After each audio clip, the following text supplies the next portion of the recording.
नमस्कार, स्वागत आपका के हरियाणा पे। मैं हूं आपके साथ रमेश जाखड़ और इस वक्त मैं मौजूद हूं खारिया गांव में और खारिया के महिंद्रा पैलेस में, जहां पे आपको बता दूं कि ब्रह्म कुमारीज ईश्वरीय विश्वविद्यालय का एक कार्यक्रम जो है वो यहां पे रखा गया है। और यहां पे जो ब्रह्मचारी बहनें हैं उनके द्वारा शिवरात्रि का कार्यक्रम जो है वो रखा गया है। यहाँ पे तस्वीरें देखिएगा कि इस कार्यक्रम में अच्छी खासी संख्या में जो लोग हैं, जो महिलाएँ हैं, पुरुष हैं, बच्चे हैं, वो यहाँ पे पहुँचे हुए हैं। और इसके साथ साथ बात करूँ तो रानिया से पार्षद प्रतिनिधि है या चेयरमैन है मनोज सचदेवा, वो भी यहाँ पे इस कार्यक्रम में शिरकत करने के लिए पहुंचे हुए हैं। ये तस्वीरें देखिएगा, ये तस्वीरें खारिया के उसी आश्रम की हैं जहाँ पे जो ब्रह्म कुमारी ईश्वरीय विश्वविद्यालय की एक शाखा जो है वो खोली गई है ग्रामीण क्षेत्र के अंदर। जिस प्रकार से गांव की बहनों को, औरतों को, पुरुषों को ईश्वर का संदेश देने के लिए जो एक जगह निर्धारित की गई है, जो एक ठिकाना जो है वो बनाया गया है, उस जगह की तस्वीरें हैं।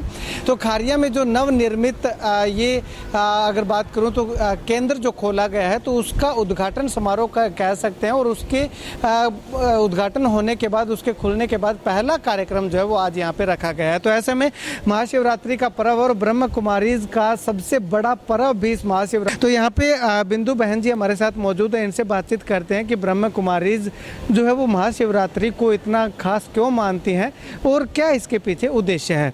बहन जी, सबसे पहले तो आपको बधाई देना चाहेंगे, खारिया में भी आपने सेंटर का उद्घाटन। Thank you. ओम शांति। बहन जी, अब अगर बात करें तो जो यहाँ पे महाशिवरात्रि का त्यौहार आप सबसे बड़े त्यौहार के रूप में मनाते हो, तो इसका रीज़न क्या है? ओम शांति।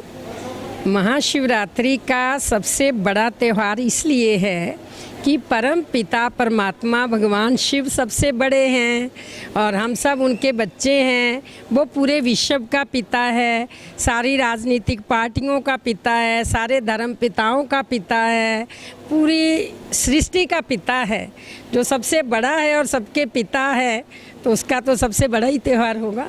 ठीक है।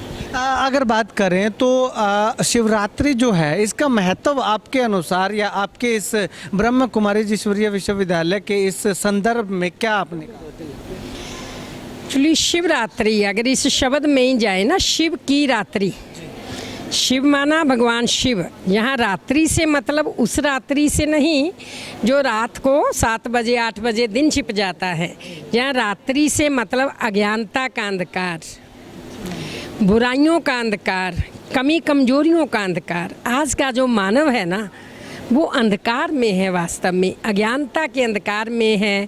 तेरा मेरा झगड़ा लड़ाई, ये सब चीज़ें जो विद्यमान है आज संसार में, इसको आध्यात्मिक भाषा में अंधकार कहा जाता है।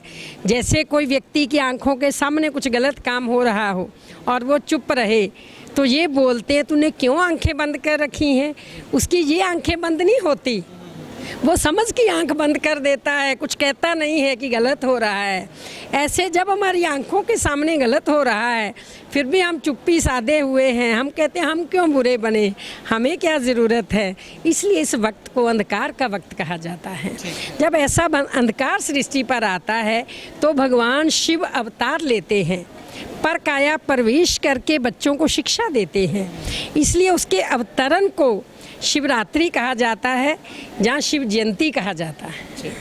अब अगर बात करें तो ब्रह्म कुमारीज जितनी भी हैं, ब्रह्म कुमारियाँ हैं, ब्रह्मचारी जो हैं, उनके आदर्श शिव ही क्यों होते हैं? उनको वो अपना जो है वो सर्वे सर्वा क्यों मानते हैं? क्योंकि बाकी तो देवी देवता सब शिव से छोटे ही हैं ना। शिव सृष्टि का रचेता है, अन्य सारे देवी देवता उसकी रचना है, उसके बाल बच्चा हैं। देवता माना रचना, भगवान माना रचेता।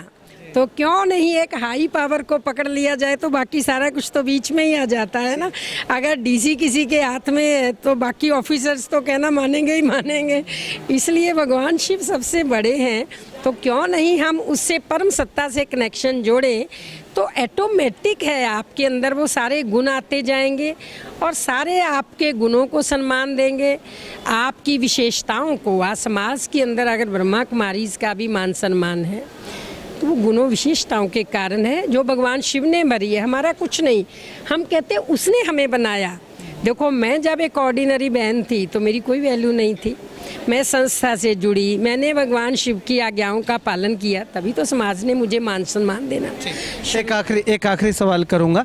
अब मैं ब्रह्मा कुमारी बहन से बातचीत कर रहा था ऑफ कैमरा, तो उन्होंने बताया था कि मैंने उनसे पूछा कि आप शादी नहीं करते हैं, तो वो कहते हैं कि जब हम समर्पित होते हैं तो हमारे भगवान शिव से शादी हो जाती है, हम उन्हीं को ही अपना पति मान करके, उनको आदर्श मान करके आगे जो है चलते हैं। तो ये ऐसा कैसे, आप इसको कैसे डिफाइन करें? हाँ, एक्चुअली अगर आप सामाजिक दृष्टिकोण से देखेंगे तो आप अनमैरिड कह सकते हैं, माना एक सामाजिक दृष्टिकोण से। लेकिन आध्यात्मिक दृष्टिकोण से हमने भगवान शिव का वर्ण किया है। वैसे भी दुनिया में पति परमेश्वर कहा जाता है, यानी दुनिया की जो बहनें हैं, या आपकी जो पत्नी बहनें माँ हैं, वो पति को परमेश्वर मानती हैं। हमने परमेश्वर को पति माना है। शब्द वही है, लेकिन परमेश्वर हमारा पति है। हमारा पति तो ऐसा है जो कभी मरता नहीं, कभी बीमार नहीं होता, कभी कुछ भी नहीं। वो तो हमारा तो अमर सुहाग है। तो उसी हिसाब से हम भगवान की नज़रों में तो हम उनकी अर्धांगिनी हैं, और हम उनकी जैसे पार्वती शिव की है, तो हम कहते हैं भी भगवान ने हमें सच्ची सच्ची पार्वती बना दिया, सच्ची सच्ची राधे बना दिया, सीता बना दिया, कुछ भी नाम दे सकते हैं।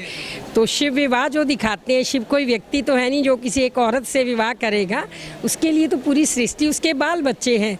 इसलिए भगवान को कहते हैं तुम ही हो माता पिता, तुम ही हो बंधु सखा, तुम ही हो साजन।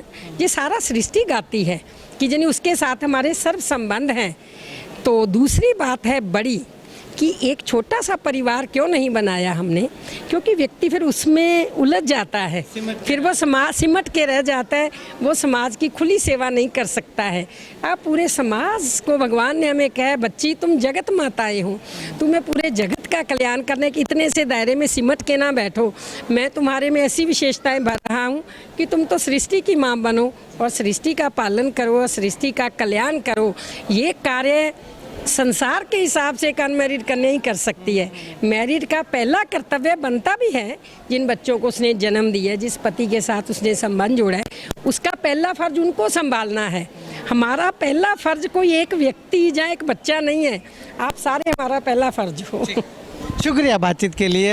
तो बिंदु बहन जी ने किस प्रकार से शिवरात्रि के महत्व को समझाया और किस प्रकार से इन्होंने बताया कि भगवान शिव से जो है ये जिस दिन से समर्पित होती हैं आश्रम में, तो उसी दिन से भगवान शिव से इनकी शादी हो जाती है और उन्हीं को ही अपना आदर्श और पति परमेश्वर मान करके ये आगे उनके पद चिन्हों पे चलने का काम जो है वो शुरू कर देती हैं। खैर, अगर आप खारिया के इस आश्रम से जुड़ना चाहते हैं, किसी भी तरह की कोई इंक्वायरी करना चाहते हैं, तो कॉन्टैक्ट नंबर लगातार वीडियो की स्क्रीन पर भी चला रहा हूं और कॉन्टैक्ट नंबर जो है वो डिस्क्रिप्शन बॉक्स में भी दे रहा हूं, तो आप इनसे संपर्क कर सकते हैं। और इस वीडियो को लेकर के आप क्या कुछ कहना चाहेंगे, कमेंट सेक्शन में कमेंट करके ज़रूर बताइएगा। कैमरा सहयोगी सुनील के साथ रमेश जाखड़ के हरियाणा।